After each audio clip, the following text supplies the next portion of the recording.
അവസാന ശ്വാസം വരെ പോരാടും എന്ന വീരവാദം അവസാനിച്ചിരിക്കുന്നു. സർക്കാരിനോട് കീഴടങ്ങാൻ തയ്യാറാണെന്നും സമയം വേണമെന്നും ആവശ്യപ്പെട്ടിരിക്കുകയാണ് ഇന്ത്യയിലെ മാവോയിസ്റ്റ് നേതൃത്വം. നമുക്കറിയാം, ഇന്ത്യയിലെ 136 ജില്ലകളിലായിട്ട് വ്യാപിച്ചു കിടന്ന മാവോയിസ്റ്റ് നക്സൽ കോറിഡോർ എന്ന് പറയുന്നത് ഇന്ന് 11 ജില്ലകളിലായിട്ട് ചുരുങ്ങിയിരിക്കുകയാണ്. അതുതന്നെ ആ ജില്ലകളിൽ പോലും നാമമാത്രമായിട്ട് മാത്രമേ പ്രവർത്തനം നടക്കുന്നുള്ളൂ.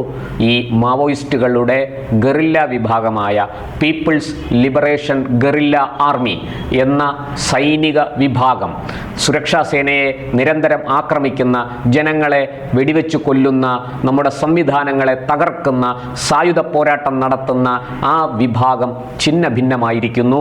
അവർ ഇന്നിപ്പോൾ ആയുധം വെച്ച് കീഴടങ്ങാൻ തയ്യാറായിരിക്കുകയാണ്.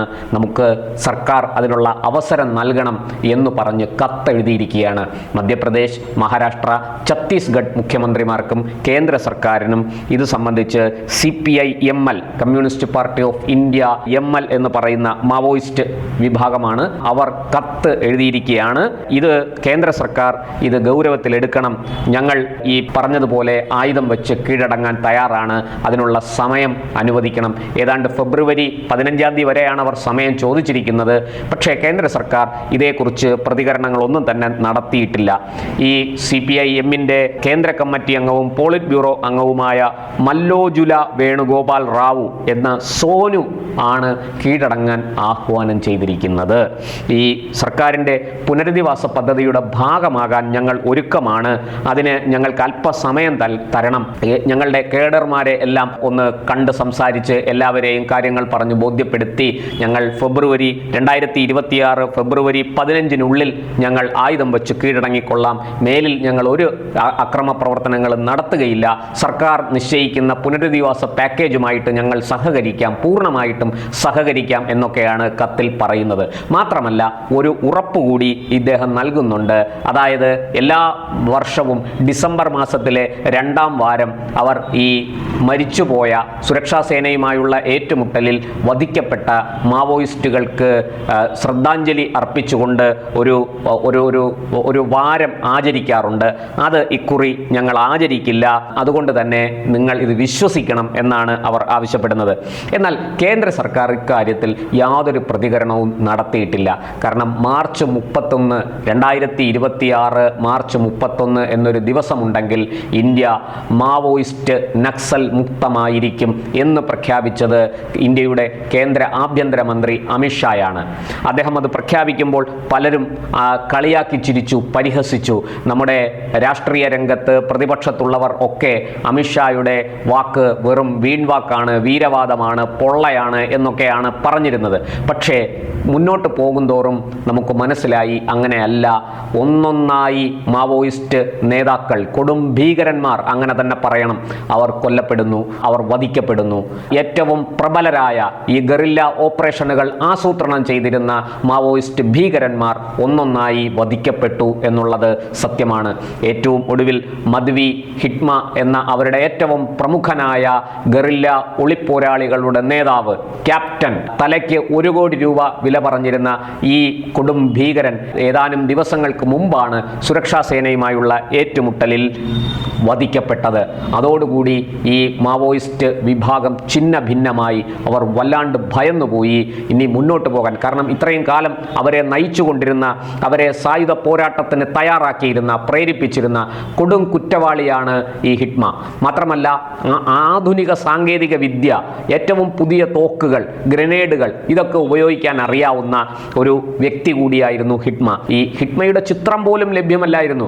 ഏതാണ്ട് ഒരു വർഷത്തിനുള്ളിൽ 2024 ഹിറ്റ്മയെ കൃത്യമായിട്ട് തിരിച്ചറിയുന്നത്. ഇങ്ങനൊരു വ്യക്തി ഉണ്ട് എന്നറിയാം, പക്ഷേ ആ വ്യക്തിയുടെ ചിത്രങ്ങളൊന്നും തന്നെ ലഭ്യമായിരുന്നില്ല. ആ വ്യക്തിയെ തിരിച്ചറിയാൻ കഴിഞ്ഞിരുന്നില്ല. 2024 ഹിറ്റ്മയെക്കുറിച്ച് കൃത്യമായ വിവരങ്ങൾ ലഭിക്കുന്നത്, അയാളുടെ ചിത്രം ലഭിക്കുന്നത്. എന്തായാലും അതോടുകൂടി ഹിറ്റ്മയെ ടാർഗറ്റ് ചെയ്തു. സുരക്ഷാ സേനയ്ക്ക് ഏറ്റുമുട്ടലിനിടെ ഹിറ്റ്മയെ തലയ്ക്ക് 1 കോടി കോടി രൂപ വിലയിട്ടിരുന്ന ഹിറ്റ്മയെ വധിക്കാൻ സാധിച്ചു. അതുപോലെ തന്നെ നിരവധി മാവോയിസ്റ്റുകൾ, തലയ്ക്ക് വില പറഞ്ഞിരുന്ന ആണും പെണ്ണുമായ നിരവധി മാവോയിസ്റ്റുകൾ ആയുധം വെച്ച് കീഴടങ്ങുകയോ പിടിയിലാകുകയോ ചെയ്തിട്ടുണ്ട്. ഇവർ ഇപ്പോൾ പറയുന്നത്, ഞാൻ നേരത്തെ പറഞ്ഞല്ലോ, ഡിസംബർ 2-ാം വാരം 1-ാം വാരം ഒക്കെ ആയിട്ടാണ് അവർ ഒരു പ്രത്യേക വാരം ആചരിക്കുന്നത്. ഈ ഏറ്റുമുട്ടലിൽ മരിച്ചുപോയ മാവോയിസ്റ്റ് സേനാംഗങ്ങൾക്ക് ശ്രദ്ധാഞ്ജലി അർപ്പിക്കുന്ന ഒരു ചടങ്ങാണ്, അല്ലെങ്കിൽ ഒരു വാരമാണത്. അതിപ്പോൾ അവർ ഇതിൻ്റെ മിലിറ്ററി വിഭാഗമായ ഗറില്ല ആർമി സ്ഥാപക വാർഷികം കൂടിയാണ്. അത് ഡിസംബർ 2-നാണ്. അപ്പോൾ ഡിസംബർ 2-ന് തുടങ്ങി അങ്ങോട്ട് നീണ്ടു നിൽക്കുന്ന, ഏതാണ്ട് 2 ആഴ്ചയോളം നീണ്ടു നിൽക്കുന്ന വിധത്തിലുള്ള ഒരു വാരാചരണം അല്ലെങ്കിൽ അതുമായി ബന്ധപ്പെട്ട അവരുടെ ആഘോഷങ്ങളൊക്കെ ആയിരുന്നു. അത് ഒന്നും തന്നെ നടത്തില്ല എന്നവർ ഉറപ്പ് കൊടുത്തിരിക്കുകയാണ്. അതുകൊണ്ട് തന്നെ മാവോയിസ്റ്റ് വിരുദ്ധ ഓപ്പറേഷനുകൾ നടത്തരുത് എന്നും അവർ അപേക്ഷിക്കുന്നു.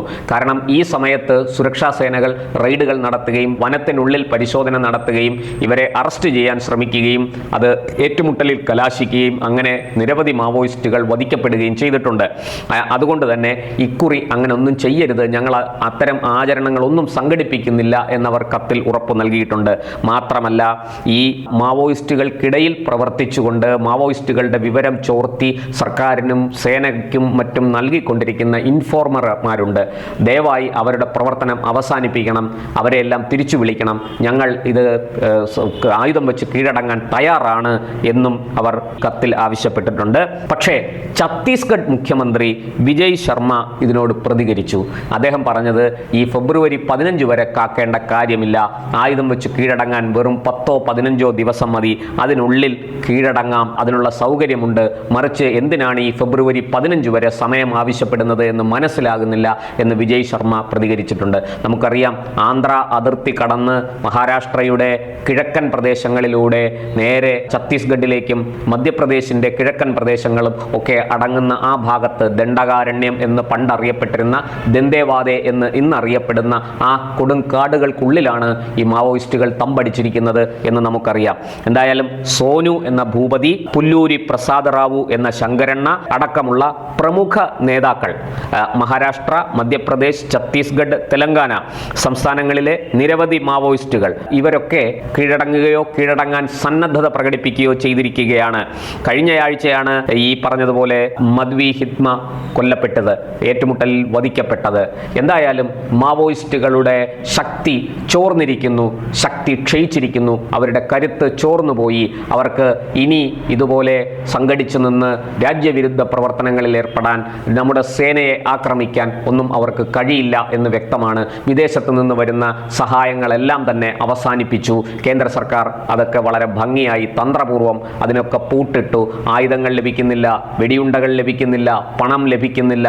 പിന്നെ അർബൻ നക്സലുകളെ, ഈ നഗര നക്സലുകളെ ഒന്നൊന്നായി പൂട്ടാൻ കേന്ദ്ര സർക്കാരിന് സാധിച്ചു, അല്ലെങ്കിൽ അവരുടെ മുനയൊടിക്കാൻ കേന്ദ്ര സർക്കാരിന് കഴിഞ്ഞു എന്നുള്ളതാണ്. മാധ്യമ ലോകത്തും സാഹിത്യ ലോകത്തുമൊക്കെ നുഴഞ്ഞു കയറി നക്സലിസവും മാവോയിസവും പ്രോത്സാഹിപ്പിച്ചുകൊണ്ടിരുന്ന, പ്രചരിപ്പിച്ചുകൊണ്ടിരുന്ന ഒരു കൂട്ടം ആൾക്കാർ പരിസ്ഥിതിയുടെയും ഭൂമിയുടെ സന്തുലനത്തിൻ്റെയും ഒക്കെ പേര് പറഞ്ഞ്, ഭൂവിതരണത്തിൻ്റെ പേര് പറഞ്ഞ്, കാർഷിക സംസ്കൃതിയുടെ മറ പിടിച്ച് ഒക്കെ നക്സലിസത്തെയും മാവോയിസത്തെയും പ്രോത്സാഹിപ്പിച്ചിരുന്നവരാണ്. അവർക്ക് അവരുടെ പേന മടക്കി വെക്കേണ്ടി വന്നിരിക്കുന്നു. അവരെയും കേന്ദ്ര സർക്കാർ ഭംഗിയായി തന്ത്രപൂർവ്വം പൂട്ടി. ഇതെല്ലാമാണ് നക്സലിസത്തിൻ്റെ, മാവോയിസത്തിൻ്റെ വേരറുക്കാൻ കാരണമായത്. എന്തായാലും ഏറ്റവും നല്ലൊരു വാർത്തയാണ് വന്നിരിക്കുന്നത്. ആയുധം വെച്ച് കീഴടങ്ങാൻ തയ്യാറായിരിക്കുന്നു. പക്ഷേ സമയപരിധി ഇത്രയും അനുവദിക്കാൻ കഴിയില്ല എന്നാണ് എനിക്ക് തോന്നുന്നത്. സർക്കാർ എന്താണ് തീരുമാനമെടുക്കാൻ പോകുന്നതെന്ന് നമുക്ക് കാത്തിരുന്ന് കാണാം.